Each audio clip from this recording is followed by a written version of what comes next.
morning, good afternoon, wherever you may be in the world. Thank you for joining me for another edition of the Truth Conductor Show. Welcome, everybody. Man, listen. Um,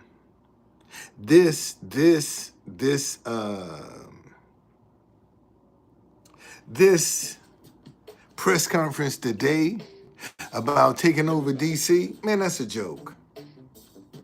That's one of the biggest jokes going. That it ain't gonna work. And see, the people that live in we've had a control board under Anthony Williams. He in 1994, so that had to be uh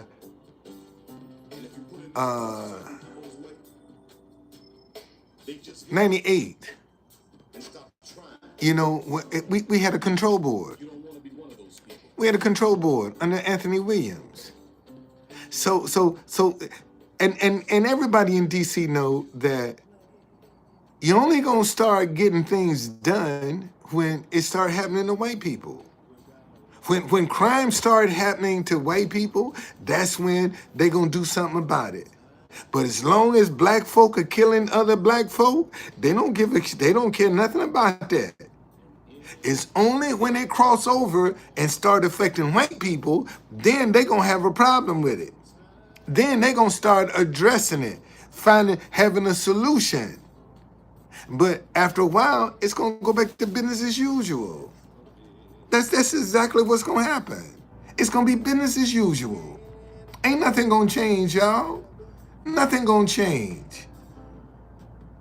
Okay? Nothing is gonna change. And besides, a lot of this is a smokescreen, a distraction because of the Epstein files. Maybe he should send the Marines.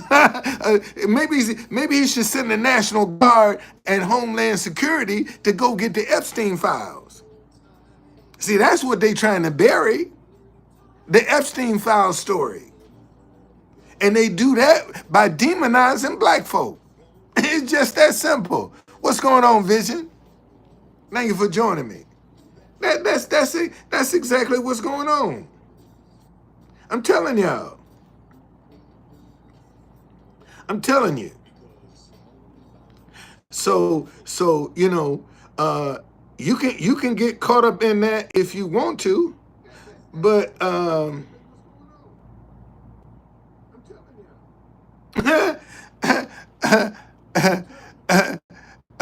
I should be a slave. Oh, really? Well, maybe. Let me see who this is. Let me see who this is. Colton. Oh, you little young kid. You still wet behind the ears. I'm fine. I'm fine, Tanya. I'm doing great. Uh, I need to. Well, I mean, hey, it is what it is. Okay. All right. It is what it is. Um, but but just to show you, see, I keep telling y'all, there's good and bad in everybody. Okay. There's good and bad in everybody. All right. But but but the good people are afraid of other good people. And that's where the problem is. Good people don't know how to recognize other good people. And consequently, that's why we got the confusion and the chaos. Because good people don't afraid of other good people. They scared to make a mistake.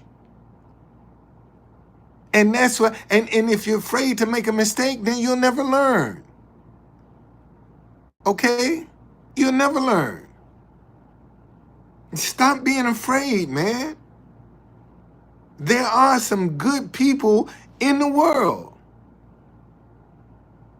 And see, and no matter how many people, and I see it every day, good people. A friend, oh yeah, I agree with your message, and look at the bucket and keep writing. Won't even say, man, I'll drop $1 in there. $1. They're afraid to part with $1. And you're wondering why everything is so screwed up. The world is ripe, y'all, for a feel-good story. The world is ripe for a feel-good story. The world is ripe. And that's what somebody needs to generate, man, a feel-good story that people can relate to. Okay? No problem. You don't need to take it up in here. Just come on. Come as you are. Okay? Come as you are. Don't matter. Even if you want to be an asshole, come on in. Okay? Come on in. I'm gonna even let assholes stay in tonight.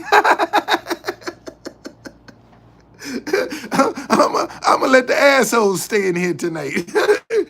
I ain't gonna even block you. I'm gonna let you stay in here. Come on up in here. All right? Come on in. Okay?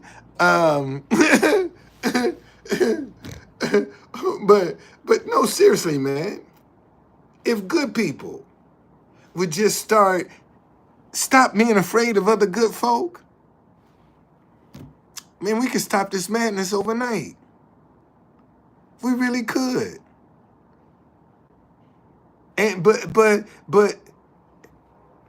it's the fear that they're using to keep us divided.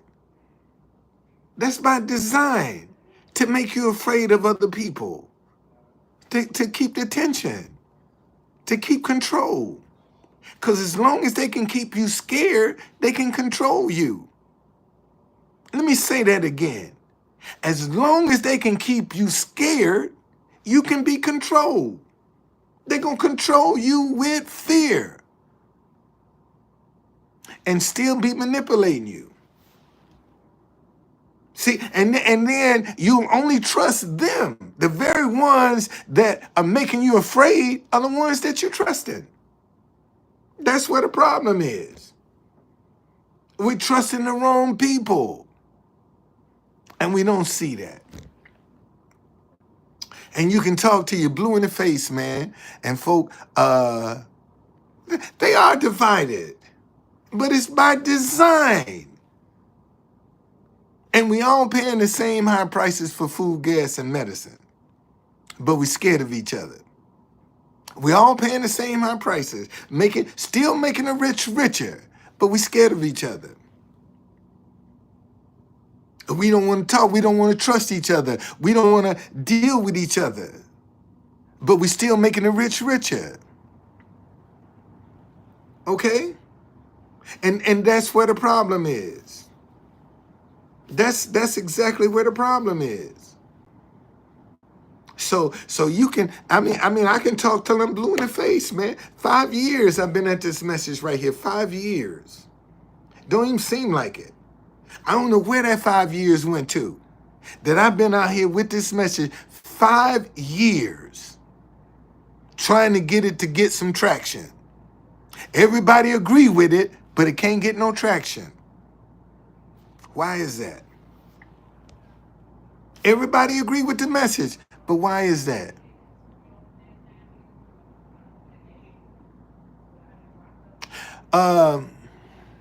Getting involved.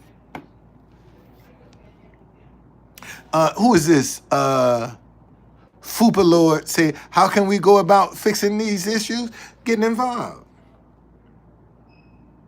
Get off the side. Stop. Everybody playing it safe now. Okay? Everybody playing it safe.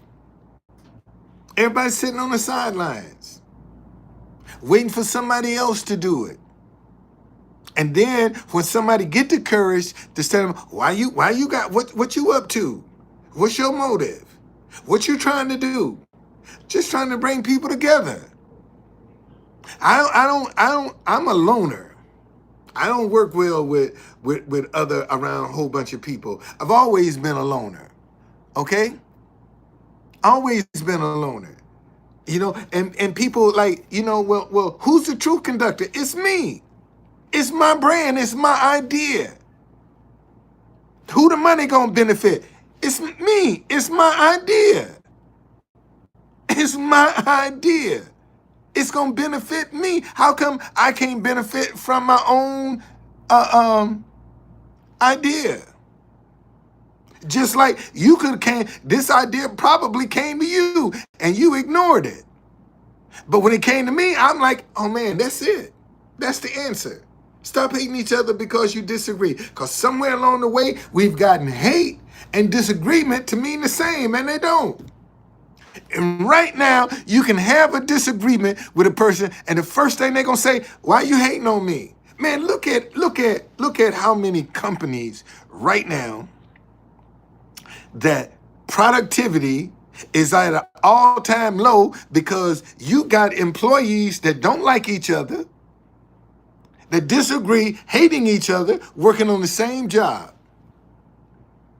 You think there are some companies that people don't hate each other and they work together? And how is that? You think that company's profit is not suffering? Because you got two groups of people that can't work together. See, we ain't talking about that. Look at the businesses, man, where people are divided. And they working for the same company. And nobody see a need to have this conversation. I should be the busiest man on the planet. I should be the busiest man on the planet. Talking to people about stop hating each other because you disagree. Showing them. And it's not easy. This is not easy. It's not easy. Because you got so many people that will discourage you before they encourage you. Let me say that again. You got a whole lot of people that will discourage you before they come along and encourage you. And they're wondering, how come things are the way they are? Because don't nobody want to get involved. So Trump taking over DC, man, that's a joke. That's just a smoke screen for the Epstein. That's all he's trying to do is get a distraction for the Epstein files. That's it. That's it in a nutshell. That's just it in a nutshell. That's it in a nutshell. And all of the people that he talking to was his base. And they doing it too. Believe me, they are getting away. They are definitely getting away with a lot. Okay? With a lot. All right?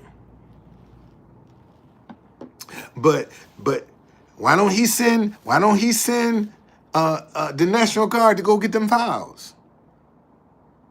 Why don't he send them to go get them files, them Epstein files? See, that's what they trying to kill off. That's the story they want to die.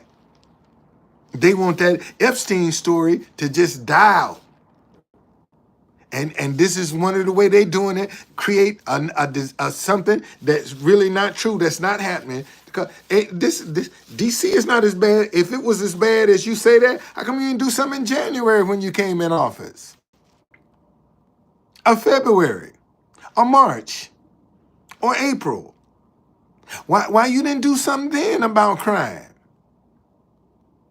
If it's been that bad, if the city is, how come you didn't do something? No, because Epstein file wasn't hot then. And all this is just to take distraction. Hey, Jamie, off the Epstein files. DC, man, just like any place, there are pockets of crime. See the places that they are patrolling: DuPont Circle, Georgetown, Adams Morgan, Brooklyn, Trinidad. All these areas have been gentrified. That's why they patrolling. Oh, my grandson is great. My grandson is doing great. Absolutely fantastic. Proud of that young man. Yeah, he got. Matter of fact, he did. Man, speaking of my grandson, wait a minute. Let me let you hear what he had to say. This is my grandson, right here. Let me let you hear what my grandson had to say about this mess.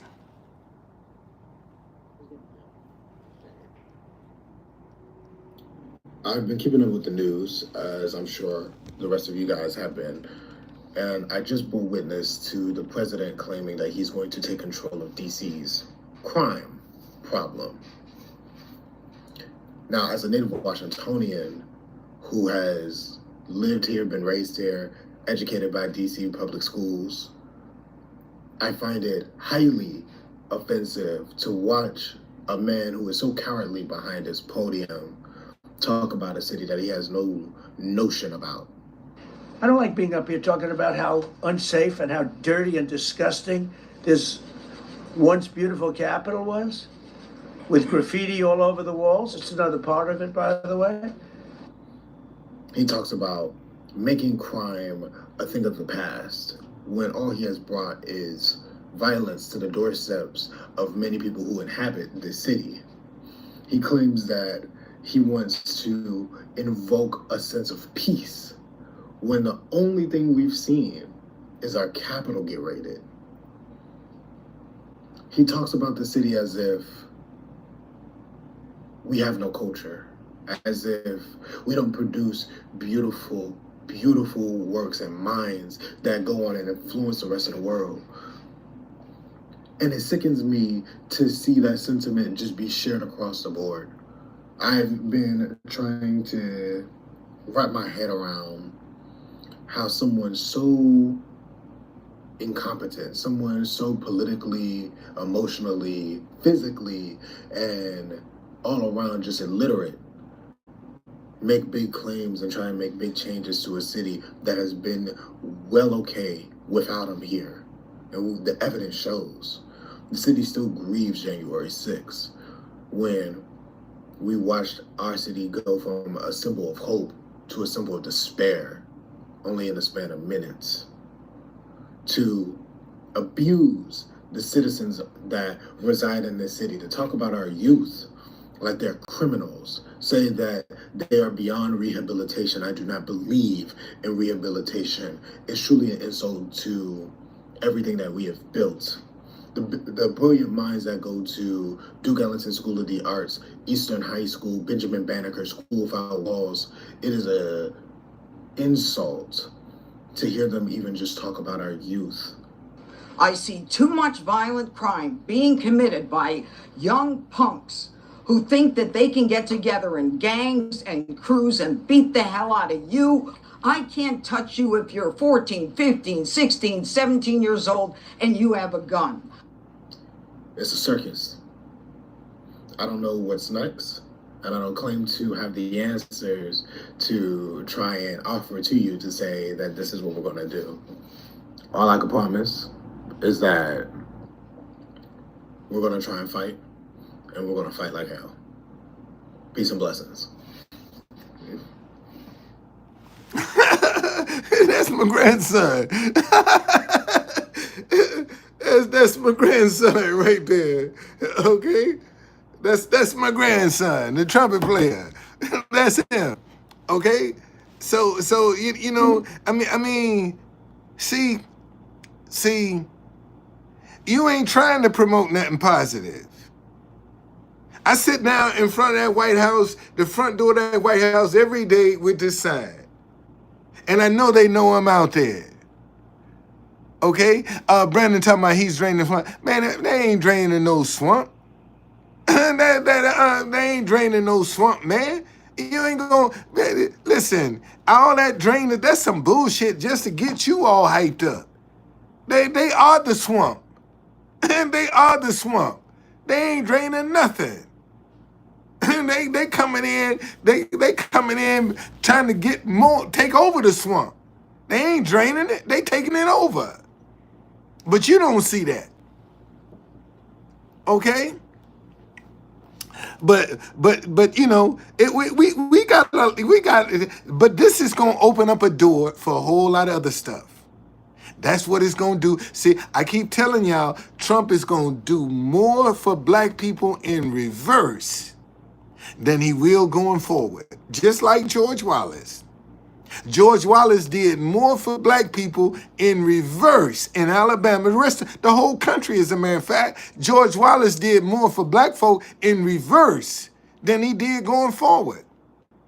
He stood in the door to block black kids from going to the University of Alabama, and then had to go back in a wheelchair and crown Miss Alabama, who was black.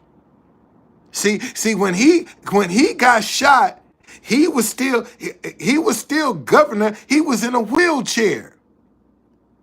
Okay? And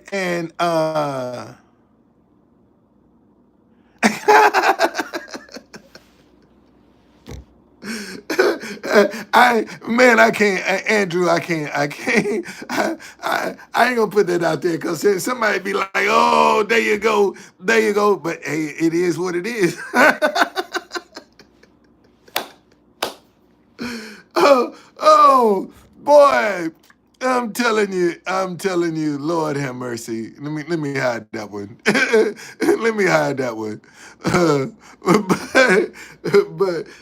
But seriously, man, seriously, ain't nothing gonna change, y'all. Nothing is gonna change, and we still gonna be fighting at each other, making the rich richer. We still gonna be at it, and ain't nothing gonna change. And we got to do better than that. We better than this, man. We really are. But we just don't want to give each other a chance. We better than this. We really are. And see, you know, like I said, I've been at this 5 years. And a lot of y'all done seen me in these 5 years. And I'm still at it. I'm still at it. If my heart wasn't into this, you think I'd be sitting in this hotel? If my heart wasn't in this, you think I'd still be trying to do this in this hotel? Hell no. Man, I'd be trying to get over to the Philippines, to my wife. The hell with this. But God won't let me loose. He won't turn me loose every time I try to put it down. He'd be like, he'd convict me. And I'm like, okay, man, all right, I'm just going to ride the storm out, see where it go. I'll ride the storm out. You know, but it ain't been easy, man. This has not been easy. And I can see, in these, from when I started this 5 years ago, up until now, I see a difference. I see a big difference. I see a difference from earlier this year. I see a difference. You know, because a lot of people were just afraid, were skeptical. You know, a lot of people. But now, more and more folk are coming around. More and more people are kind of, you know, softening up a little bit. And it's just a matter of time. And see, and the one thing I can tell anybody, whatever you do, man, just be consistent. Just be consistent. Just be consistent. That's all you got to do. Be consistent about what you're doing. And when you're doing it from your heart, because I told y'all, you know, let me read you the scripture that keeps me going. Every time I start thinking about giving up, this is the scripture that always come to me. Right here. Where you at? Here we go. This is Galatians chapter 6, verse 9. And it says, let us not grow weary while doing good, for in due season we shall reap if we do not lose heart. That's what keeps me going. Okay? That's what keeps me going. That's what keeps me going. And every time I be like, man, I'm done with this. That scripture just floods my mind. Don't give up, man. And then somebody come along and say, out of the blue, man, don't give up. Hang in there. Don't give up. Out of the blue. Somebody come up and say, man, don't, or drop up some money in the bucket. Say, man, don't give up. Keep up. I had one guy, man, I was so discouraged. I said, you know what? I'm going home. I'm done with this here. I'm not going to do this. And I'm walking back to the subway. And this young white boy said, Don, is that you? And I look around. He said, you remember me, man? You took me on one of your tours and you changed my life. He said, this what you doing now? I said, yeah. He said, you got money? And gave me a $20 bill. He said, here, man. He said, I want to get my girlfriend on your tour because you changed my life. And I was at the point where I was going to give up. And I'm on my way home to give up. And I run into this guy, and God says, see, told you, I got you. I got you. I don't know how he going to work this thing out, but I know he going to work it out in my favor. In my favor. It's going to be in my favor. All I got to do is just not lose heart. That's all I got to do. Oh, let me show y'all something. I told y'all.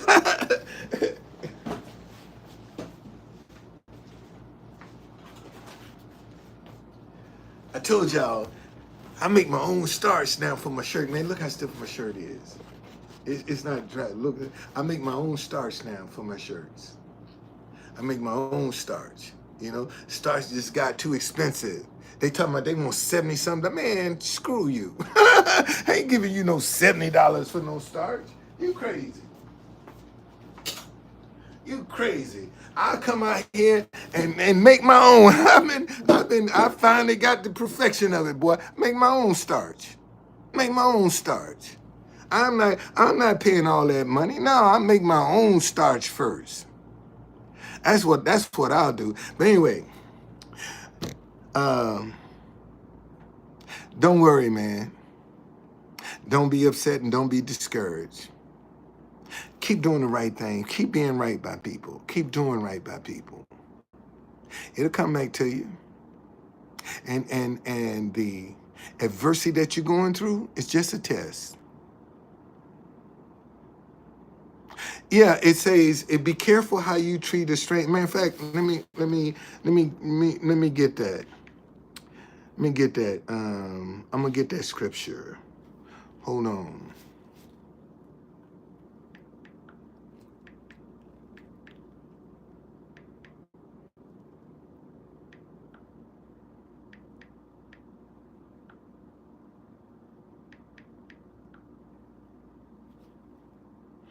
Yeah. Hebrews 13:2.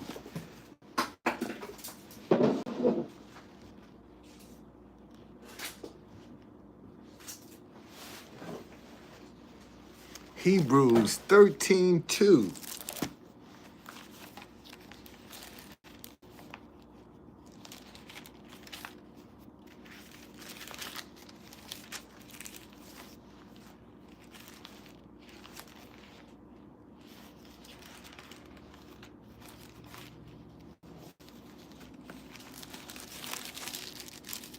This is what it says.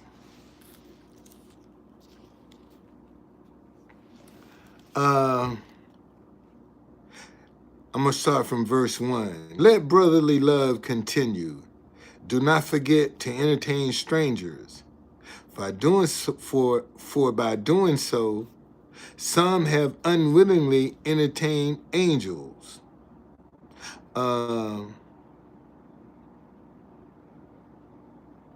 Unaware. And see, some of this very people that you think are homeless and hopeless are angels in disguise. Okay? All right? And that's a true fact. Okay? So just do right by people, man. Do right by people. It'll come back to you. God will pay. God will pay. He will. Okay? God will pay. You just gotta have the patience and perseverance. See you later.